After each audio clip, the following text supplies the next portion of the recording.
नमस्कार, मैं नितारा हूँ। R18 न्यूज चैनल में आपका स्वागत है। आइए जानते हैं आज के ताजा समाचार। राष्ट्रीय कांग्रेस कमेटी सचिव और पूर्व मंत्री धीरज गुर्जर भीलवाड़ा में 19 सितंबर को 5 मुद्दों को लेकर फसल मुआवजा जन अधिकार आंदोलन करेंगे, जिसमें सरकार से अतिवृष्टि से फसल खराबे का मुआवजा, कोर्ट स्टे के बाद भी पालिकाध्यक्षों को नियुक्ति नहीं देने का विरोध के साथ ग्राम पंचायत परिसमन और झरझर स्कूलों भवनों को लेकर प्रदर्शन किया जाएगा, जिसमें अहिंसा सर्किल खटीक छात्रावास में आम सभा के बाद कलेक्टर तक आक्रोश रैली निकालकर ज्ञापन सौंपा जाएगा। राष्ट्रीय कांग्रेस कमेटी सचिव व पूर्व मंत्री धीरज गुर्जर ने कहा कि इस बार जिले में अतिवृष्टि के कारण किसानों की 100% फसलें खराब हो गई, मगर सरकार अभी भी इस ओर ध्यान नहीं दे रही है। इसके साथ ही सरकार ने पिछले वर्ष का मुआवजा भी किसानों का दिया है। इसके साथ ही कांग्रेस सरपंच और पालिकाध्यक्षों को निशाना बनाते हुए उन्हें निलंबित किया जा रहा है। इनके द्वारा हाई कोर्ट से स्टे लाने के बाद भी इन्हें नियुक्तियां प्रदान नहीं की जा रही है। वहीं झरझर विद्यालयों के नव निर्माण और ग्राम पंचायत परिसीमन को लेकर 19 सितंबर को फसल मुआवजा जन अधिकार आंदोलन किया जाएगा।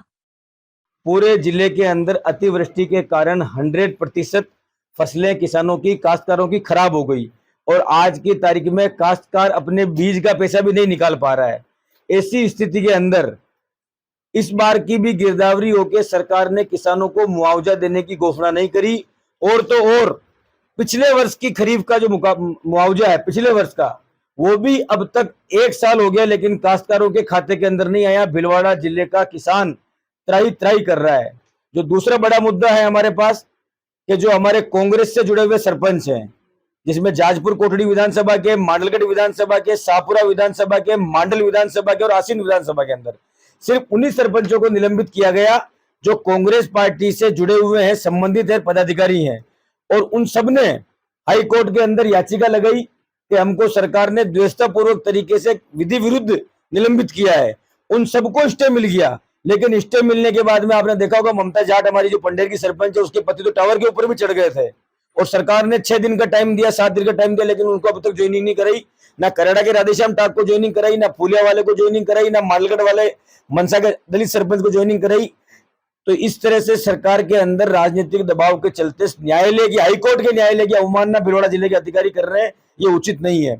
तीसरा जो बड़ा मुद्दा इस जिले के अंदर जो ग्राम पंचायतों का पुनर्गठन हुआ, मैं आपके माध्यम से पूछना चाहता हूं कि वो जनता के भले के लिए हुआ या नेताओं के भले के लिए हुआ है। भीलवाड़ा जिले के अंदर नियमों को दरकिनार करके, बड़े गांवों के अंदर छोटे गांवों को दूरी को दरकिनार करके, ग्राम पंचायतों को जन भावना के विपरीत बिना मांग के, लोगों के विरोध के बावजूद उनको बना दी गई।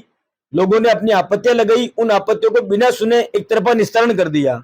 उसके बाद लोग बाग कोर्ट के अंदर गए, हाई कोर्ट से स्टे लेकर आए, उस स्टे की भी ये पालना नहीं कर रहे हैं और ग्राम पंचायतों के गठन के अंदर लोगों के भावनाओं की और मांग की अनदेखी कर रहे हैं, जो कि स्वीकार्य नहीं है। चौथा बड़ा मुद्दा है झालावाड़ के अंदर बहुत बड़ा घटना घटी, स्कूल ध्वस्त हो गई, बच्चे उसके अंदर काल कलवित हो गए। ऐसे समय में भीलवाड़ा जिले के अंदर डीएमएफटी का बड़ा फंड पड़ा हुआ है।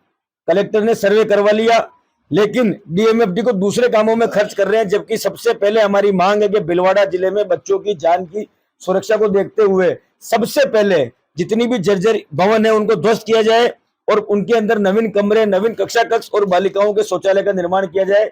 और जो 5वीं भीलवाड़ा शहर की सबसे बड़ी समस्या है, आधा घंटे की बारिश के अंदर पूरा भीलवाड़ा जलमग्न हो जाता है, 2-2, 3-3 दिन तक लोगों को घरों के अंदर पानी भरा रहता है। इसका सबसे मुख्य कारण है कि जो सीवरेज हमारी बनी, उस सीवरेज की डिजाइन में बहुत बड़ी खामियां थी और उसका जो निर्माण हुआ वो इतना घटिया हुआ है कि उसके अंदर पानी आगे निकलता ही नहीं, बल्कि वो पानी रुक जाता है और नालियां बंद हो गई, सीवरेज काम नहीं कर रही है, पानी लोगों घरों के अंदर चढ़ जाता है। इन तमाम 5 सूत्री मांगों के खिलाफ जिला कांग्रेस कमेटी के नेतृत्व में भीलवाड़ा के अंदर हम लोग 19 तारीख को फसल मुआवजा जन अधिकार आंदोलन की घोषणा कर रहे हैं, जिसके अंदर हजारों की संख्या में पूरे जिले से, मेवाड़ से और राजस्थान से हमारे लोग शरीक होंगे। और भीलवाड़ा के श्री खटीक छात्रावास अहिंसा सर्कल पे जो है वहां पर बड़ी विशाल जनसभा होगी, जिसके अंदर कांग्रेस के राज्य स्तर के नेता आएंगे, मेवाड़ स्तर के नेता आएंगे, हमारे सांसद, पूर्व विधायक, पूर्व लोग आएंगे और पूरे कांग्रेस जन भीलवाड़ा जिला के किसानों के साथ, मजदूरों के साथ, नौजवानों के साथ कंधे से कंधा मिलाकर आंदोलन करते हुए वहां से अपना कार्यक्रम जनसभा के बाद में आएंगे, अपना घेराव करेंगे, ज्ञापन देंगे